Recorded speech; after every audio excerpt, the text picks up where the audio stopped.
The last thing the driver saw before the bridge lights went out was a pair of red eyes floating above the road. Not headlights, not reflectors, eyes, and here's the question you need to sit with. If something shows up before disaster, is it warning you or causing it? Stay to the end, because once you hear what happened in Point Pleasant, you'll understand why people there don't argue about whether Mothman is real, they argue about what he means. This story is called Mothman, and it's not a monster story in the usual sense, it's a late-night warning story.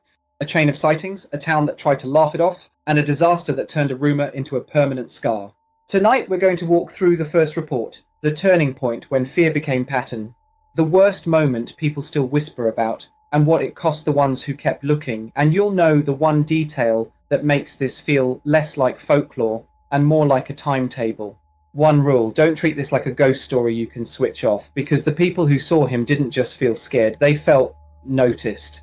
Point Pleasant is the kind of town that sits quietly on the edge of bigger places, rivers, trees, long roads, and a lot of night. In the mid-1960s, there was an area just outside town people already avoided. An old military site, empty buildings, fences, warning signs nobody respected. Two young couples drove out there late one night, not hunting monsters, just doing what people do when they're bored and the dark feels like entertainment. Then they saw it. A shape near the road, man-sized, too still, and when their headlights hit it, the first strange detail wasn't the wings, it was the eyes. Glowing red, like someone had lit two cigarettes in the dark and held them perfectly level. One of them said it out loud, without thinking.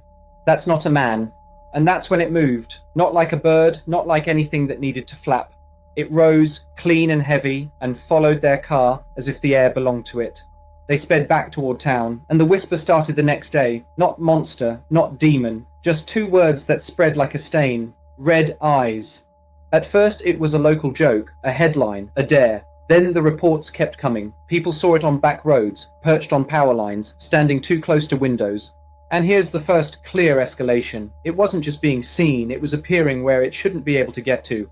One man swore it was outside his house, and then his car, and then waiting near his workplace the next morning, like it didn't travel, like it arrived. Then something didn't fit. Animals went quiet in places, it was reported. Dogs refused to go into certain yards, and radios, old AM radios, started hissing with a sound that wasn't static.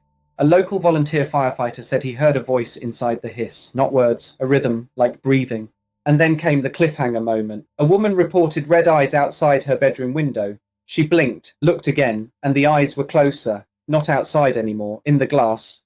December, cold air, holiday lights. The Silver Bridge connected Point Pleasant to the other side, a routine crossing, a piece of everyday life. On the night it happened, traffic was heavy, families, workers, thinking about dinner, not disaster. And then, without drama, without warning, something failed. Metal screamed, the bridge buckled.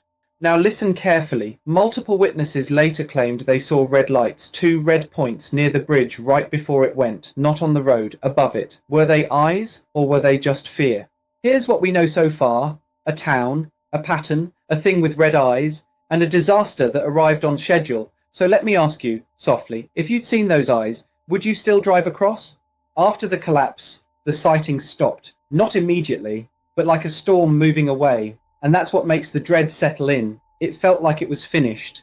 So what's the verdict? Mothman sits in that uncomfortable place where folklore and history overlap. My best conclusion is this. Whether it was a creature or a symbol, it behaved like an omen. Remember the opening image, a driver, a road, the lights going out. The real horror isn't a monster in the woods. It's the idea that disaster might announce itself, and we might not understand the language. And if Mothman was a warning, why did it never warn anyone clearly enough to stop it? Subscribe for more. Tell me your local legends in the comments.